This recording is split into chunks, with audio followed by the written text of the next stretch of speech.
The stagecoach rattled into Fort Garland, Colorado on a blistering afternoon in July 1878, and Grace Lindsey pressed her gloved hand against the window, watching the dusty streets unfold before her like a sentence she could not escape. She had traveled 3 weeks from St. Louis to meet the man her father had chosen for her, a cattle baron named Marcus Thorne, who owned half the grazing land between here and the New Mexico border. Her father's letters had painted Marcus as successful and ambitious, a man of means who could provide the life of comfort Grace deserved. What those letters had not mentioned was the coldness in Marcus Thorne's eyes, or the way men stepped aside when he walked past, not out of respect but out of fear. Grace stepped down from the coach onto the packed earth of Main Street, her traveling dress dusty despite her best efforts to keep it clean. The July heat pressed against her like a physical weight, and she lifted her hand to shade her eyes as she searched the crowd for her intended. A tall man with slicked-back dark hair and an expensive black suit approached, his smile not quite reaching his pale blue eyes. "Miss Lindsey," he said, removing his hat with practiced courtesy. "I am Marcus Thorne. Welcome to Fort Garland." His grip on her hand was too tight, possessive already, and Grace felt something cold settle in her stomach. She smiled politely, as she had been taught, and allowed him to guide her toward a fine carriage waiting at the edge of the street. As Marcus helped her up, she caught sight of another man watching from outside the general store. He was younger than Marcus, perhaps 25 to her 21 years, with sun-weathered skin and dark hair that fell across his forehead beneath a worn hat. He wore the practical clothes of a working cowboy, his shirt rolled up to reveal strong forearms, and something in his brown eyes made Grace look away quickly, her heart beating faster for reasons she did not understand. "That is Lucas Grant," Marcus said, following her gaze with obvious displeasure. "He works one of the smaller ranches north of town. You will not have occasion to associate with men of his station." The dismissive tone in Marcus's voice made Grace bristle, but she said nothing. She had not come all this way to create conflict before she even saw where she would be living. The carriage rolled through town and out toward Marcus's ranch, a sprawling estate called the Broken Spur that dominated the valley like a kingdom. The house itself was impressive. 2 stories of whitewashed wood, with a wraparound porch and glass windows that must have cost a fortune to transport out here. Over the next 3 days, Grace learned what her father's letters had failed to tell her. Marcus Thorne was indeed successful, but his success came from ruthlessness.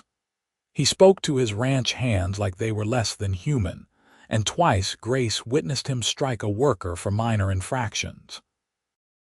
The second time, she had objected quietly, and Marcus had turned that cold gaze on her with such intensity that she had stepped back instinctively.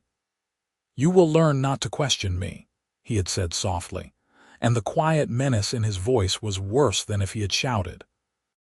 "I have paid handsomely for you, Grace. Your father's debts are cleared because of my generosity. You belong to me now, and you will remember that." That night, Grace sat by her bedroom window and allowed herself to cry for the first time since leaving St. Louis. She had known this was a business arrangement, but she had hoped for kindness at least, for the possibility of building something like affection over time. Now she understood that Marcus wanted a possession, not a wife. The wedding was set for 3 weeks hence, and she could see no way to escape it without destroying her family. The following Saturday, Marcus brought her into Fort Garland for supplies, parading her through town like a prize he had won. Grace smiled until her face ached, accepting congratulations from strangers who did not know what they were celebrating. When Marcus stopped to conduct business at the land office, Grace asked permission to visit the dress shop, needing a few moments away from his oppressive presence. The dress shop was blessedly cool, and the proprietor, a kind-faced woman named Mrs. Henderson, welcomed her warmly. Grace was examining a display of lace when the door opened and Lucas Grant walked in, clearly surprised to find anyone there. He stopped, hat in hand, and Grace felt that same strange flutter in her chest. "Pardon me, madam," he said, his voice low and genuine. "I was supposed to pick up a shirt Mrs. Henderson mended for me. I can come back." "Nonsense," Mrs. Henderson called from the back room. "Miss Lindsey does not mind waiting a moment, I am sure." Lucas stood awkwardly near the door, and Grace found herself speaking before she could think better of it. "You work at one of the ranches north of here, Mr. Grant." He looked at her then, really looked at her, and Grace saw intelligence and sadness in equal measure. "Yes, madam, the Three Corners Ranch. It belongs to my uncle, but he has been poorly, so I run most of the operations." "That must be difficult work," Grace said, and meant it. "It is honest work," Lucas replied quietly, "which is more than can be said for some." Before Grace could ask what he meant, Mrs. Henderson emerged with a neatly wrapped package. Lucas paid, nodded politely to both women, and left. Grace stood there feeling oddly bereft, as though something important had just walked out of her life before she had a chance to understand it. That evening, Marcus was in a foul mood. He had been drinking, and over dinner he ranted about a water rights dispute with one of the smaller ranchers. When Grace suggested he might try to compromise, Marcus stood so abruptly his chair fell backward. "I do not compromise," he said, his voice rising. "I take what is mine and I destroy anyone who stands in my way." He grabbed Grace's wrist, yanking her up from her seat. His fingers dug into her flesh hard enough to bruise, and Grace gasped in pain and fear.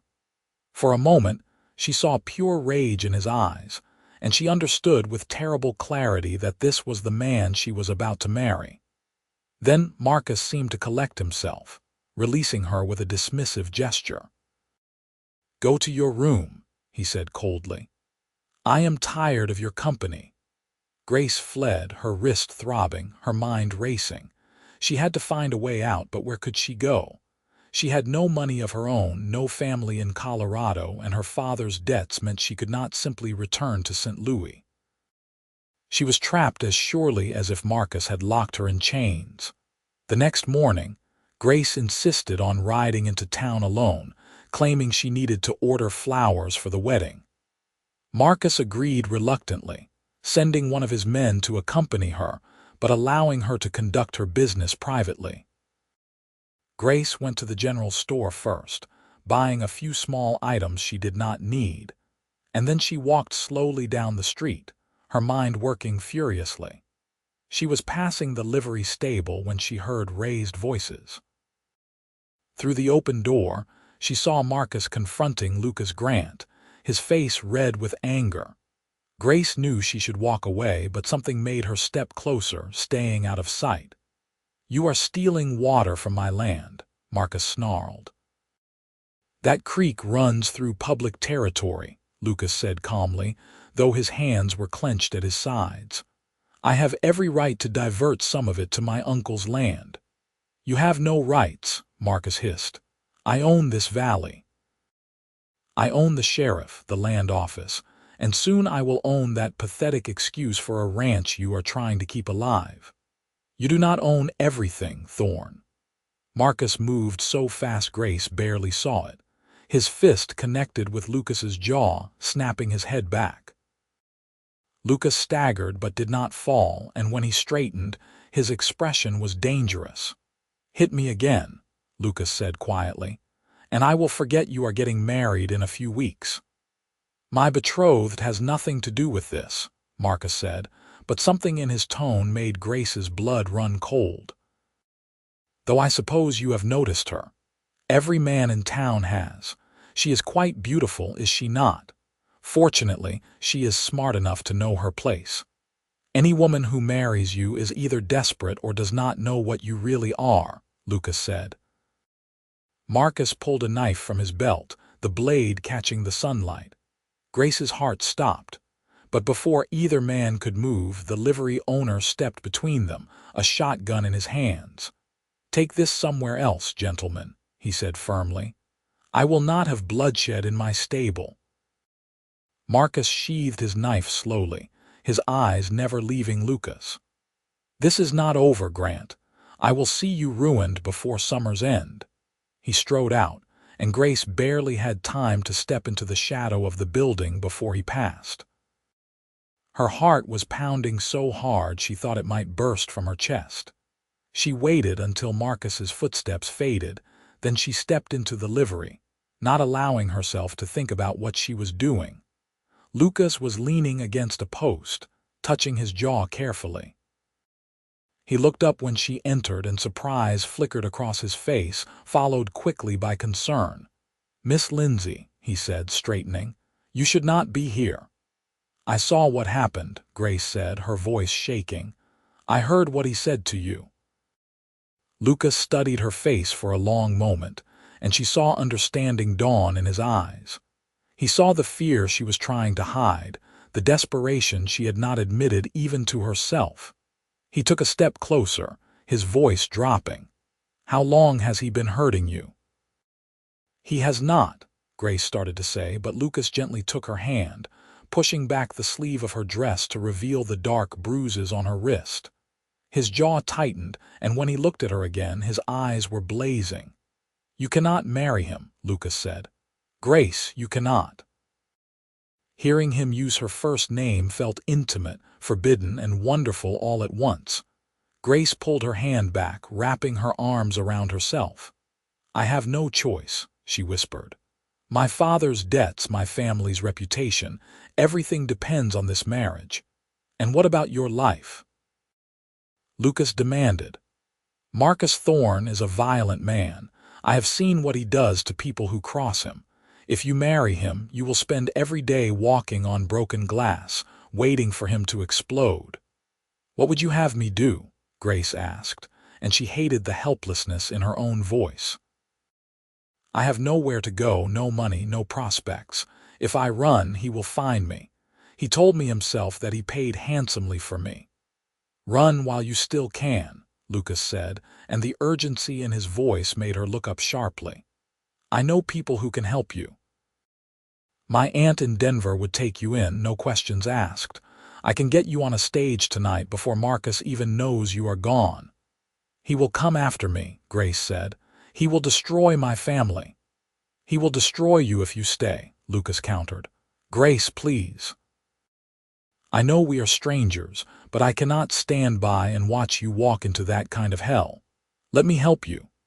Grace looked into his earnest face and felt something crack open inside her chest. Here was a man offering her freedom with no expectation of repayment, risking Marcus's wrath simply because it was the right thing to do. She thought of Marcus's cold eyes, his cruel grip, the violence that simmered just beneath his polished surface. She thought of spending the rest of her life as his possession, bearing his children, enduring his temper. "If I run," she said slowly, "he will make you pay for it. He will know you helped me." "Let me worry about that," Lucas said. "I can handle Marcus Thorne, can you?" Grace asked. "He said he would see you ruined." "He has been trying to run my family off our land for 2 years," Lucas said. "I am still here." Grace closed her eyes, her mind warring with her heart. Everything she had been taught said she should honor her commitments, think of her family, do her duty.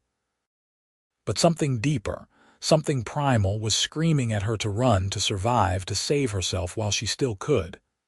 "Tonight," she whispered, opening her eyes. "Tell me where to meet you." The relief on Lucas's face was palpable. He gave her quick instructions. She should pack only what she could carry in a small bag, slip out after dark through the kitchen door, and meet him on the north road where it curved behind the grove of cottonwoods. He would have a horse ready and would ride with her to the next town, where they could catch a stage. Grace returned to the broken spur in a daze, her mind already racing ahead to the night's escape.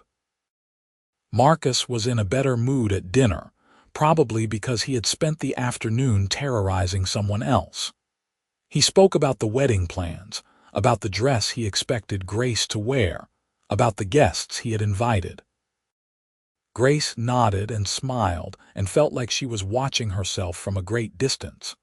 When she retired to her room that evening, she waited until the house fell silent. She packed a small carpet bag with one change of clothes, the few pieces of jewelry her mother had given her, and the little money she had managed to save. Her hands were shaking so badly she could barely fasten the buckles. Every sound made her jump, certain that Marcus would burst through the door and discover her plans. Finally, when the grandfather clock in the hall struck midnight, Grace crept down the back stairs. The kitchen was dark and empty, and she slipped out the door into the cool night air. The moon was just a sliver, which would help hide her movements. She hurried across the yard, expecting at any moment to hear shouts behind her. The north road was a pale ribbon in the darkness, and Grace ran along it, her bag clutched to her chest, her heart pounding in her ears. When she reached the cottonwood grove, she saw a figure waiting with 2 horses. Lucas stepped forward, and the relief Grace felt at seeing him was so intense it made her dizzy. "You came," he said softly, as though he had not quite believed she would. "I came," Grace confirmed, and then she was climbing onto the horse he held steady for her, and they were riding north through the darkness, leaving Fort Garland and Marcus Thorne behind. They rode hard for 2 hours before Lucas finally slowed the pace. Grace's legs ached from gripping the saddle, and her dress was completely inappropriate for horseback riding, but she did not care. Every mile between her and Marcus felt like a gift, like breathing after nearly drowning.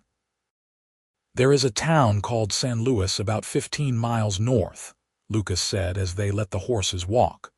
"We can reach it by dawn. The stage comes through at 8 in the morning. I have money for your ticket to Denver." "I cannot take your money," Grace protested.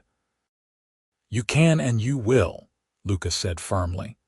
"Consider it a loan if it makes you feel better. You can pay me back someday when you are settled and safe." They rode in silence for a while, and Grace found herself studying Lucas's profile in the pre-dawn darkness. He had risked everything to help her, this man she barely knew. Why would he do that for a stranger? "Why are you helping me?" she asked finally. Lucas was quiet for so long she thought he might not answer. Then he said, "My mother married a man like Marcus Thorne." She thought she had no choice, that she had to honor her family's wishes. "He made her life a misery. By the time I was old enough to understand, by the time I could have done something to protect her, she was already broken. She died when I was 15, and I have always believed it was because she gave up, because living with him was worse than not living at all." Grace felt tears sting her eyes. "I am so sorry. I swore after she died that if I ever had the chance to help someone escape that kind of fate, I would take it," Lucas continued. "When I saw you with Marcus, when I saw the fear in your eyes, I knew. I could not let the same thing happen to you." "Thank you," Grace whispered. "I do not know how I will ever repay you." "Just be safe," Lucas said. "That is all the repayment I need."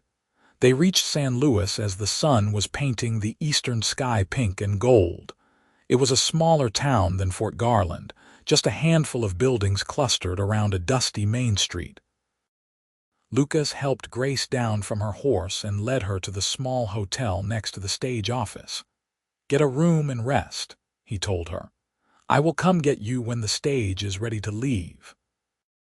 Grace wanted to protest that she should not leave him alone, that Marcus might already be pursuing them, but exhaustion was pulling at her like a physical weight.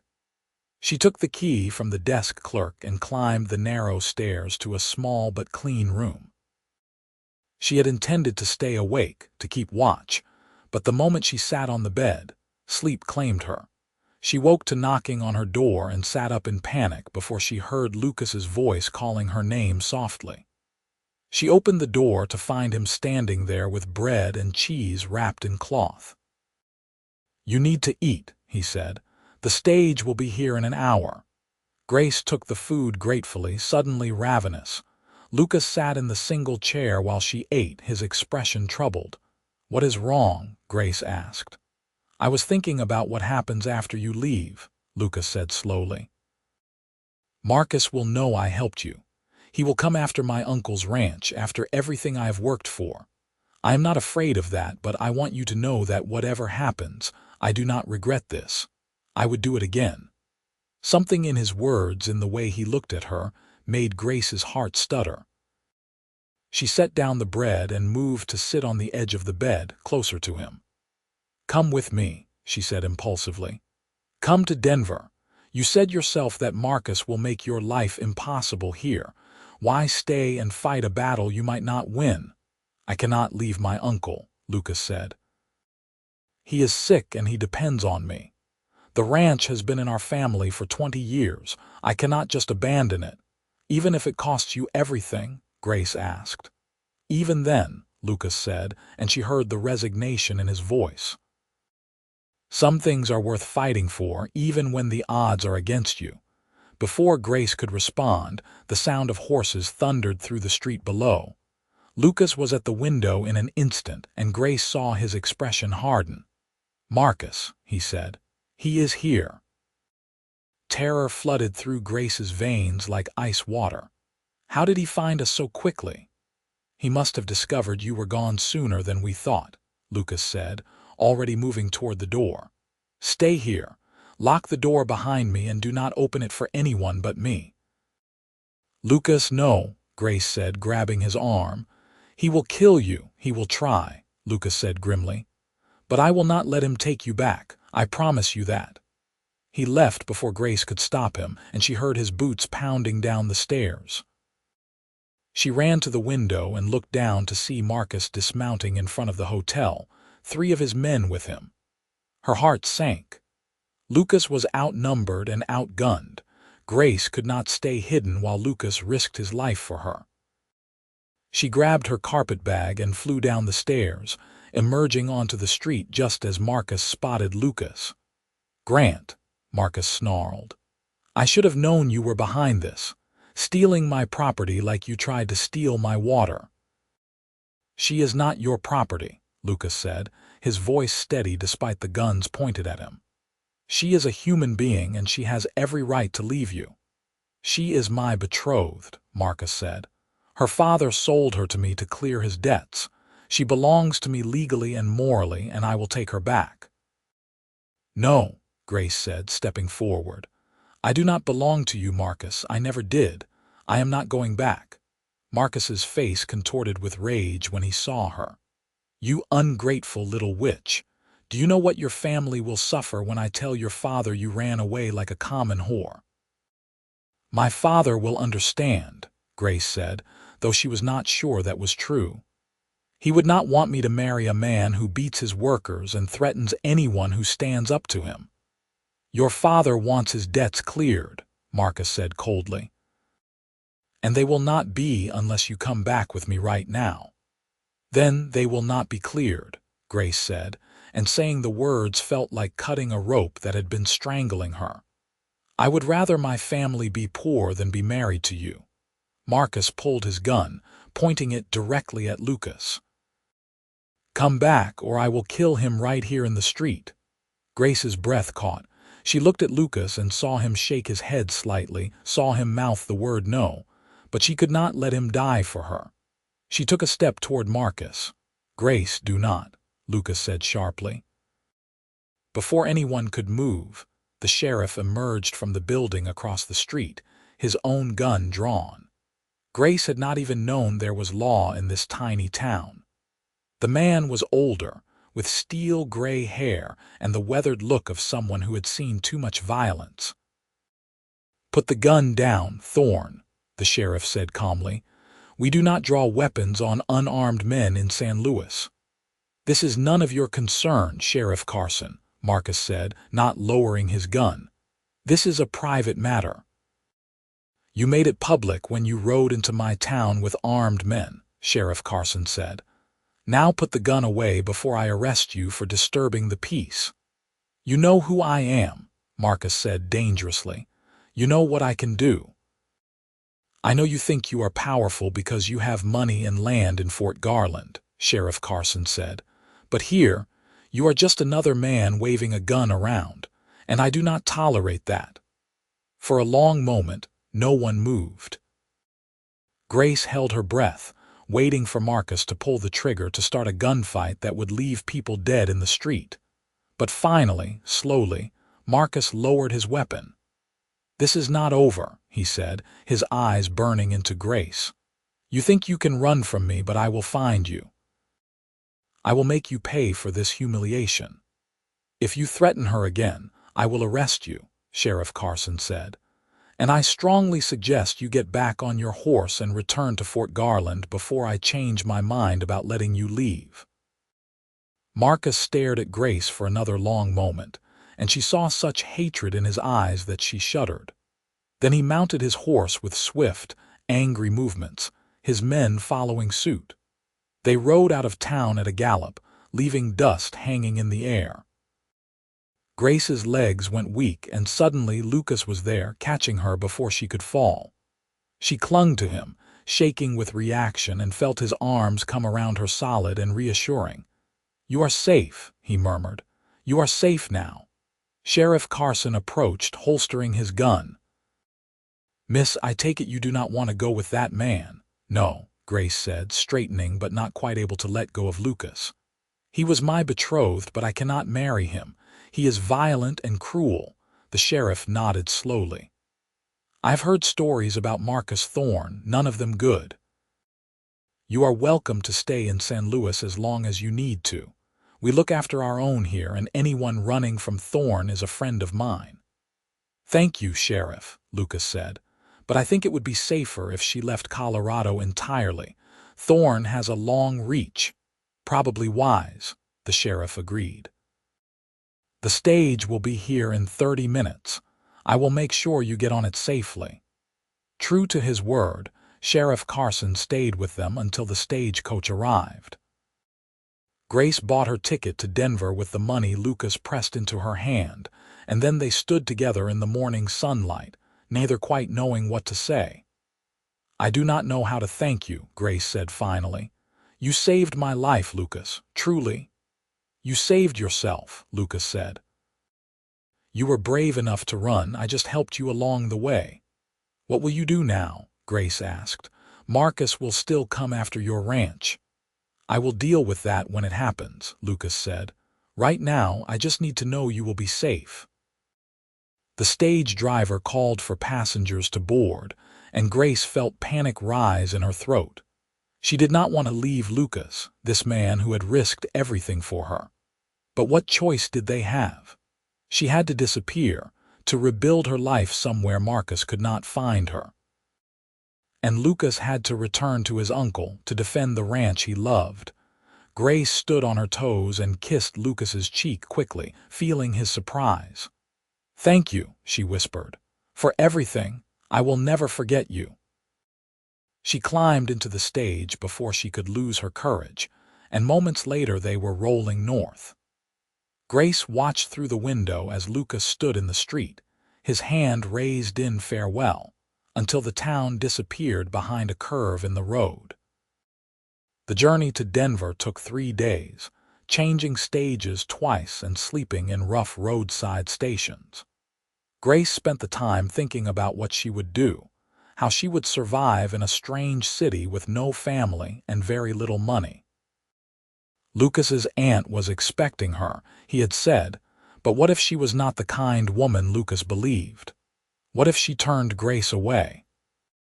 But when Grace finally arrived at the modest house on the outskirts of Denver and knocked on the door, the woman who answered took one look at her and pulled her into a warm embrace. "You must be Grace," she said. "Lucas sent a telegram ahead. Come in, child. You are safe now." Martha Grant was everything Lucas had promised. Kind, practical, and fiercely protective. She asked no questions about Grace's past, simply gave her a room and helped her settle in. In return, Grace helped with the housework and the garden, making herself useful while she tried to figure out what came next. But every day, she thought about Lucas. She wondered if Marcus had made good on his threats, if the ranch was still standing, if Lucas was safe. She had no way to contact him without putting him in danger, no way to know what was happening back in Fort Garland. The not knowing was agony. 3 weeks after her arrival in Denver, Martha came to Grace's room with a telegram in her hand and worry on her face. "It is from Lucas," she said. "You should read it." Grace's hands shook as she unfolded the paper. The message was brief. "Uncle passed, selling ranch, coming to Denver if you will see me." "Oh no," Grace whispered. Lucas's uncle had died, and with him the reason Lucas had stayed to fight. She looked up at Martha. "Of course I will see him. When will he arrive?"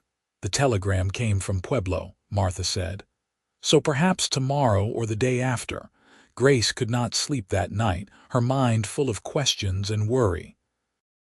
When the knock came on the door the following afternoon, she ran to answer it, not caring that it was improper. Lucas stood on the porch, dusty from travel, his eyes searching her face.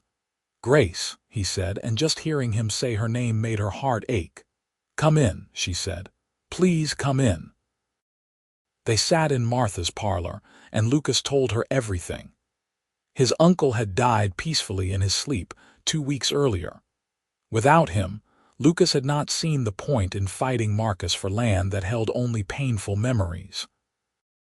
He had sold the ranch to a family from Kansas and used the money to pay off his uncle's debts and buy a new start. "I know I have no right to presume anything," Lucas said carefully, "but I could not stay in Colorado knowing you were here. I had to see you again, had to know that you were truly safe and well." "I am," Grace said. "Thanks to you. Your aunt has been wonderful to me." "And what will you do now?" Lucas asked. "Have you made plans?" "I have been helping Martha," Grace said. "And I have been thinking about finding work, perhaps as a teacher or a seamstress. I have skills, and this is a growing city. I believe I can make a life here." "Alone?" Lucas asked quietly. Grace met his eyes and saw the question there, the hope he was afraid to voice. Her heart began to beat faster. "I do not know," she said honestly. "I had not thought beyond surviving, beyond being safe. But now that you are here, I find myself thinking about other possibilities." Lucas leaned forward, his elbows on his knees, his expression intense. "Grace, I know we barely know each other. I know everything has happened so fast, but I cannot stop thinking about you.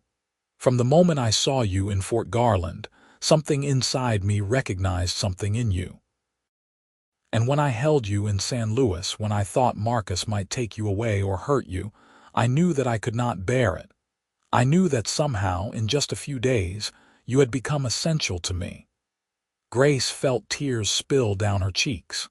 "I feel it too," she whispered. "I thought I was going mad, feeling so much for someone I have known such a short time. But when I left you in San Luis, it felt like I was leaving part of myself behind." Lucas moved to sit beside her on the sofa, taking her hands in his. "I do not have much to offer you. I have some money from the sale of the ranch, enough to start over. I was thinking of buying land further north, maybe in Wyoming or Montana. Somewhere Marcus Thorne has no influence, where we could build something new." Grace asked, her heart soaring. "If you will have me," Lucas said. "I know you just escaped one engagement, and I do not want to push you into anything you are not ready for. But Grace, I am asking you to consider a future with me. Not because of debt or obligation or family pressure, but because we choose each other. Because what we feel is real, even if it happened fast." Grace thought about Marcus, about the cold calculation in his eyes, about being purchased like cattle. And then she thought about Lucas, about the way he had risked everything to save her, about the kindness and strength she saw in him every day. This was not the same thing at all. This was not duty or obligation. This was something wild and wonderful and true. "Yes," she said. "Yes, I will consider it. I will more than consider it. Lucas, I want that future with you." Lucas's smile was like the sun breaking through clouds. He raised her hands to his lips and kissed them gently. "I will spend every day earning that choice," he promised. "I will never make you regret it." They sat together in Martha's parlor, talking about dreams and plans, about the life they would build together far from Fort Garland and Marcus Thorne. Martha found them there hours later, still holding hands, still talking, and she smiled with satisfaction. "I suppose I should start planning a wedding," she said. Lucas and Grace were married 3 weeks later in a small church in Denver, with Martha and a few of her friends as witnesses. Grace wore a simple blue dress that Martha had helped her sew, and Lucas wore a new suit that made him look almost uncomfortably formal. But when he turned and saw Grace walking down the aisle toward him, his face lit up with such joy that she felt beautiful in a way no expensive gown could have made her feel. The Reverend spoke about love and commitment, about choosing each other every day, and Grace felt the words settle into her heart like truth. When Lucas slipped a simple gold band onto her finger and promised to love and cherish her for the rest of his life, she believed him completely. They spent their wedding night in a hotel in Denver, and for the first time in months, Grace felt truly safe. Lucas was gentle and patient, treating her like something precious, and when she fell asleep in his arms, she did not dream of Marcus Thorne or running through the darkness. She dreamed of wide open spaces and a home they would build together. The next week, they took the train north to Montana Territory, to a valley Lucas had heard about where land was cheap and the soil was good. They bought 200 acres along a river, with mountains rising purple in the distance and sky that seemed to go on forever. The first year was hard, living in a rough cabin while they cleared land and built a herd. Grace learned to cook over an open fire, to help with the cattle, to shoot a rifle when necessary. Lucas worked from dawn until long after dark, and sometimes Grace worried he would wear himself out. But on Sundays, they would ride out together to explore their land, and Lucas would pull her close and kiss her until she forgot about the hard work and the uncertain future. They would lie in the grass and talk about the house they would build, about the children they hoped to have, about growing old together in this beautiful wild place. 2 years after they arrived in Montana, Grace gave birth to their first child, a boy they named Samuel after Lucas's uncle. Lucas cried when he held his son for the first time, and Grace fell in love with him all over again, watching him cradle that tiny life with such tenderness. The ranch prospered slowly but steadily. Lucas's reputation for honesty and fair dealing brought him friends and loyal workers. Grace started a small school for the ranch children, teaching them to read and write in the mornings. They built the house they had dreamed about, with a big kitchen and wide windows that let in the mountain light. 5 years after leaving Fort Garland, Grace was hanging laundry in their yard when she saw a rider approaching. Her heart jumped instinctively, some part of her still afraid that Marcus would find her. But as the rider got closer, she recognized the sheriff's deputy from the nearby town. "Mrs. Grant," he called, "I have news from Colorado. Thought you might want to know. Marcus Thorne is dead." Grace felt the clothespin slip from her fingers. "What happened?" "Got himself shot in a dispute over water rights," the deputy said. "Seems he pushed one rancher too far." The man was acquitted on grounds of self-defense. Everyone in Fort Garland testified to Thorne's violent nature. After the deputy left, Grace stood in her yard, letting the news settle over her. Marcus was dead. The threat that had haunted her nightmares, the fear that had made her look over her shoulder for years, was gone. She should feel relief, or maybe vindication. Instead, she just felt sad for the waste of it all, for the man Marcus might have been if he had chosen differently. When Lucas came in that evening, she told him the news. He held her close, understanding without words the complicated emotions she was feeling. "He cannot hurt you now," Lucas said. "He cannot hurt anyone now." "He never could," Grace said, leaning back to look into her husband's face. "Not after you helped me run. You gave me my life back, Lucas. You gave me this." She gestured around them at the home they had built, at Samuel playing with wooden horses on the floor, at the evidence of the future they had created together. Lucas kissed her forehead. "You gave me purpose," he said. "Before you, I was just existing, working the ranch because it was expected. But with you, everything means something. Every day is a gift." That night, after Samuel was asleep, they sat on their porch watching the stars come out over the mountains. Grace rested her head on Lucas's shoulder, feeling his steady heartbeat against her cheek. "Do you ever regret it?" she asked. "Giving up your uncle's ranch, leaving Colorado?" "Never," Lucas said firmly. "That ranch was the past. This is our future. And I would give it all up 100 times over if it meant having you." "I love you," Grace said. "I do not think I have ever said it enough, but I love you more than I knew it was possible to love someone." "I love you too," Lucas said, tilting her face up to kiss her. "And I promise I will spend the rest of our lives making sure you never regret running while you still could." Grace laughed, remembering that desperate flight through the darkness, the terror and hope mixed together. It seemed like a lifetime ago now, like something that had happened to different people. But it had led her here, to this man, to this life, and she would not change a single moment of it. Over the next decade, their family grew. Samuel was joined by a daughter they named Rose, and then twin boys they named Jacob and Thomas. The ranch expanded, their reputation spread, and people came from miles around seeking Lucas's advice on cattle and horses. Grace's school grew too, and she took pride in watching the children learn and grow.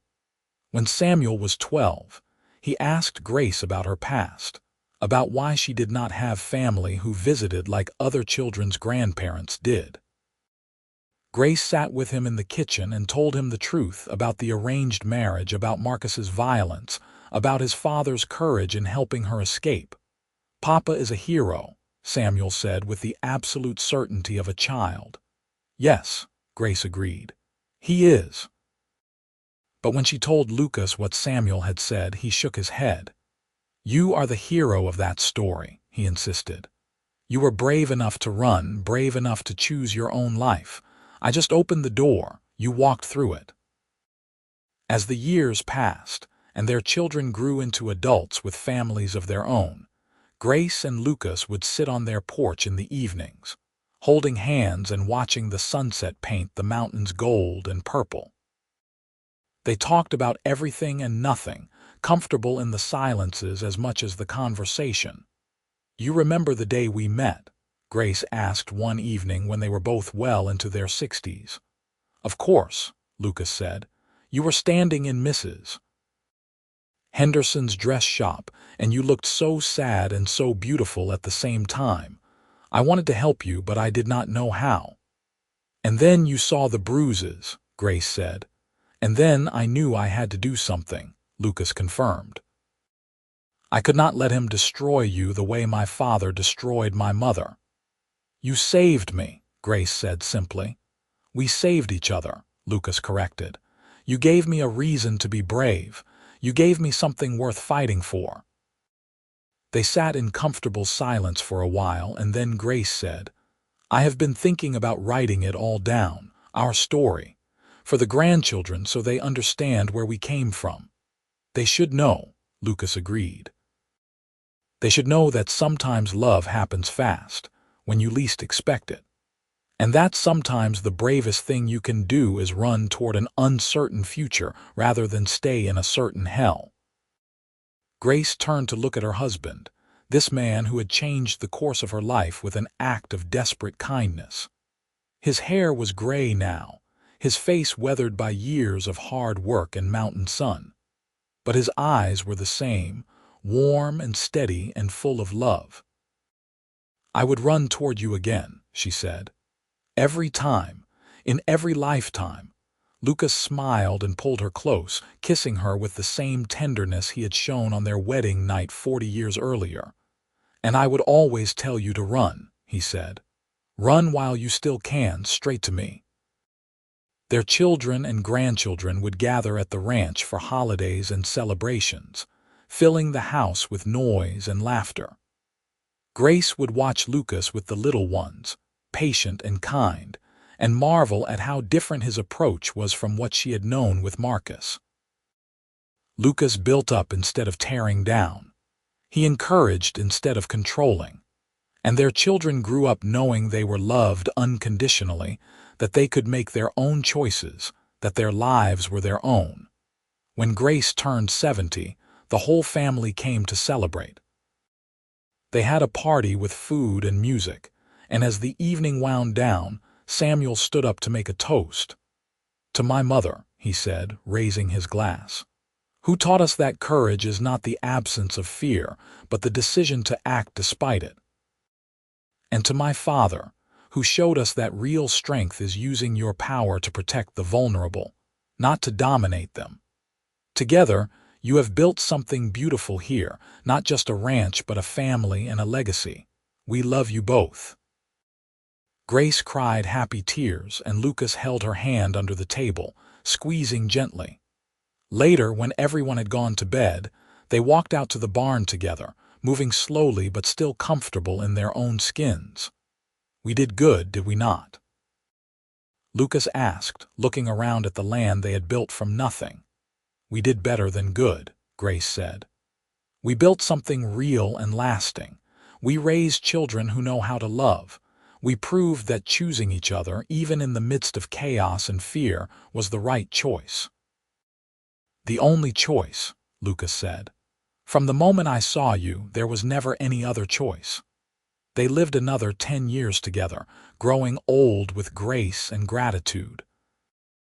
When Lucas finally passed away at 82, surrounded by his family, Grace held his hand and whispered her thanks for the life they had built together. He smiled at her one last time and said, "Run toward the light, my love. I will be waiting." Grace lived 3 more years without him, surrounded by children and grandchildren who made sure she was never alone. She finished writing their story, every detail she could remember, from that first meeting in Mrs. Henderson's shop to their final goodbye. She wanted future generations to understand that love could bloom even in desperate circumstances, that sometimes the greatest romance started with a single act of courage. On a warm September afternoon, Grace sat on the porch of the ranch house, now run by Samuel and his son.